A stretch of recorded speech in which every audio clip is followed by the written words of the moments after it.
Coronavirus, l'armée belge intervient dans 2 maisons de repos à Jette et Lustin.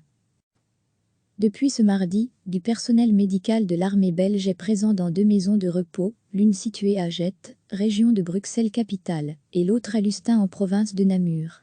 Il s'agit d'infirmiers et de brancardiers qui viennent prêter main forte au personnel débordé des Haumes depuis le début de la crise du coronavirus dans notre pays.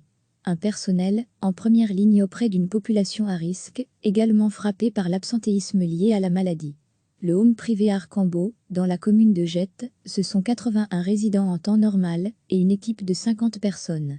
L'établissement existe depuis 1999, mais c'est la première fois qu'il traverse une situation aussi dramatique. Je n'ai plus que 10 membres du personnel à disposition. À cela s'ajoutent 7 décès liés au Covid-19 depuis le début de la crise, 3 cas avérés actuellement et 13 suspicions, détaille Morgane Daniel, directrice, particulièrement affectée. La situation n'a cessé d'empirer au fil des jours, après les premières mesures de confinement. L'ultime recours, l'appel à l'aide auprès des autorités et des militaires.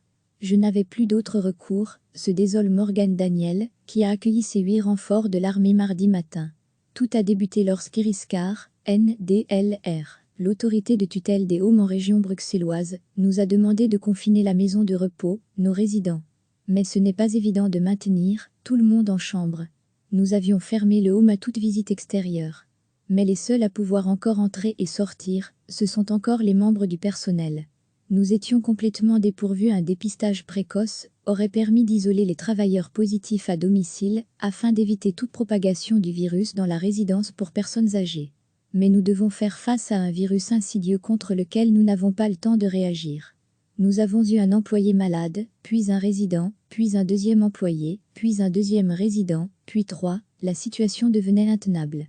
Ensuite, nous avons connu le manque de blouses de protection, de masques de protection, nous sommes bientôt en rupture de gel hydroalcoolique. Il faut savoir, un home n'est pas un hôpital, et donc nous n'avons pas tous les outils. Le secteur a tiré la sonnette d'alarme dès le début de la crise, mais personne ne nous a écoutés. Autre paramètre, des médecins qui n'interviennent plus sur place et des malades renvoyés dans le home après un premier séjour à l'hôpital suite à des symptômes. Des conditions qui ne permettent pas le maintien d'une situation sanitaire optimale au sein du home. L'ONG Médecins sans frontières, MSF, est contactée et constate la situation. Hervé Doyen, CDH, bourgmestre de Jette confirme, la situation y était catastrophique, avec un personnel en sous-effectif. Ce qui se passe dans nos homes en général est dramatique. Je me suis retrouvée à faire l'aide-soignante aux étages, raconte la directrice. Nous étions complètement perdus, dépourvus. Iriscar est à nouveau contactée. Cette fois, l'administration relaie la détresse de la directrice auprès du centre de crise et de la défense nationale qui répond présent. Les autorités communales sont averties dès lundi. La défense fait le boulot, comme elle l'a toujours fait. Le principe est le suivant, commente Olivier Séverin, porte-parole de la défense nationale. Si une maison de repos s'adresse au ministère, celui-ci va relayer l'appel auprès du centre de crise, qui va ensuite soumettre une demande à la défense. Nous avons répondu oui aux 2 premières demandes, celle de Jette et celle de Lustin, car nous avons du personnel médical disponible, des ambulanciers, des brancardiers, la défense fait le boulot, comme elle l'a toujours fait, notamment ces derniers jours lors des opérations de rapatriement de Belges bloqués à l'étranger, au niveau du transport dans les dépôts logistiques, etc. La défense a du personnel en réserve, maintenu à domicile, rappelable en cas d'urgence. C'est du personnel Fiandouel, prêt à intervenir, dans un home, ou par exemple s'il fallait monter un camp hospitalier. Les militaires nous redonnent le sourire à Jette, c'est le 14e bataillon médical, qui intervient tandis qu'à Lustin, c'est l'élément médical d'intervention de Marche en Famenne qui a été réquisitionné. Cela fait bizarre d'accueillir des militaires dans sa maison de repos, se réjouit Morgane Daniel. Ils sont arrivés mardi avec leur uniforme militaire. Cela nous a impressionnés de même que certains de nos résidents assez âgés. Nous leur avons fourni une blouse, afin de se faire passer pour du personnel de la maison de repos, et ainsi ne pas perturber nos résidents. En tout cas, j'adresse un grand merci à l'armée. Ils sont professionnels, positifs, ils nous redonnent le sourire en cette période très difficile. Ça fait beaucoup de bien. Car nous étions au bout du rouleau, désemparés. Si je n'avais pas crié et lancé des appels à l'aide, la situation n'aurait pas bougé. L'intervention aujourd'hui des militaires va faire bouger les choses.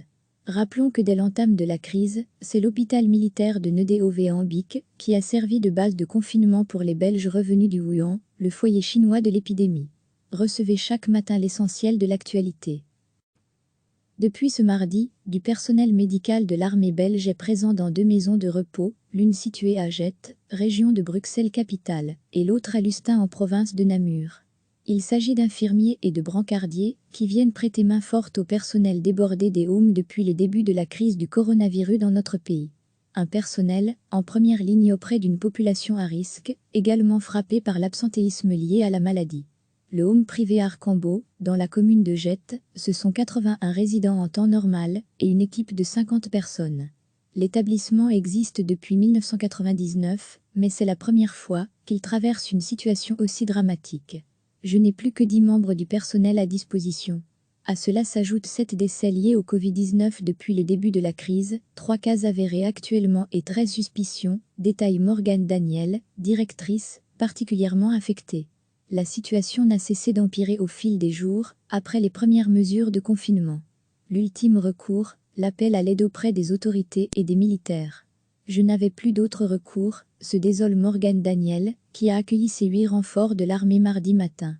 Tout a débuté lorsqu'Iriscar, NDLR, l'autorité de tutelle des Haumes en région bruxelloise, nous a demandé de confiner la maison de repos, nos résidents. Mais ce n'est pas évident de maintenir tout le monde en chambre. Nous avions fermé le home à toute visite extérieure.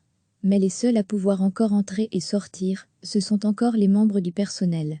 Nous étions complètement dépourvus. Un dépistage précoce aurait permis d'isoler les travailleurs positifs à domicile afin d'éviter toute propagation du virus dans la résidence pour personnes âgées. Mais nous devons faire face à un virus insidieux contre lequel nous n'avons pas le temps de réagir. Nous avons eu un employé malade, puis un résident, puis un deuxième employé, puis un deuxième résident, puis 3, la situation devenait intenable.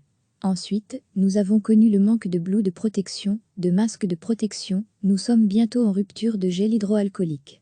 Il faut savoir, un home n'est pas un hôpital, et donc nous n'avons pas tous les outils. Le secteur a tiré la sonnette d'alarme dès le début de la crise, mais personne ne nous a écoutés. Autre paramètre, des médecins qui n'interviennent plus sur place et des malades renvoyés dans le home après un premier séjour à l'hôpital suite à des symptômes. Des conditions qui ne permettent pas le maintien d'une situation sanitaire optimale au sein du home. L'ONG Médecins sans frontières, MSF, est contactée et constate la situation. Hervé Doyen, CDH, bourgmestre de Gette confirme, la situation y était catastrophique, avec un personnel en sous-effectif. Ce qui se passe dans nos homes en général est dramatique. Je me suis retrouvée à faire l'aide-soignante aux étages, raconte la directrice. Nous étions complètement perdus, dépourvus. Iriscar est à nouveau contactée. Cette fois, l'administration relaie la détresse de la directrice auprès du centre de crise et de la défense nationale qui répond présent. Les autorités communales sont averties dès lundi. La défense fait le boulot, comme elle l'a toujours fait. Le principe est le suivant, commente Olivier Séverin, porte-parole de la Défense nationale.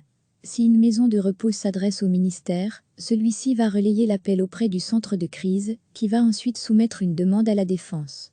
Nous avons répondu oui aux 2 premières demandes, celle de Gette et celle de Lustin, car nous avons du personnel médical disponible, des ambulanciers, des brancardiers, la Défense fait le boulot, comme elle l'a toujours fait, notamment ces derniers jours lors des opérations de rapatriement de Belges bloqués à l'étranger, au niveau du transport dans les dépôts logistiques, etc. La Défense a du personnel en réserve, maintenu à domicile, rappelable en cas d'urgence. C'est du personnel Fiandwell, prêt à intervenir, dans un home, ou par exemple s'il fallait monter un camp hospitalier. Les militaires nous redonnent le sourire à Gette, c'est le 14e bataillon médical, qui intervient tandis qu'à Lustin, c'est l'élément médical d'intervention de Marche en Famenne qui a été réquisitionné. Cela fait bizarre d'accueillir des militaires dans sa maison de repos, se réjouit Morgane Daniel. Ils sont arrivés mardi avec leur uniforme militaire. Cela nous a impressionnés de même que certains de nos résidents assez âgés. Nous leur avons fourni une blouse, afin de se faire passer pour du personnel de la maison de repos, et ainsi ne pas perturber nos résidents. En tout cas, j'adresse un grand merci à l'armée. Ils sont professionnels, positifs, ils nous redonnent le sourire en cette période très difficile. Ça fait beaucoup de bien. Car nous étions au bout du rouleau, désemparés. Si je n'avais pas crié et lancé des appels à l'aide, la situation n'aurait pas bougé. l'intervention aujourd'hui des militaires va faire bouger les choses. Rappelons que dès l'entame de la crise, c'est l'hôpital militaire de Nedéové-en-Bic qui a servi de base de confinement pour les Belges revenus du Wuhan, le foyer chinois de l'épidémie. Cliquez sur s'abonner pour recevoir les dernières nouvelles.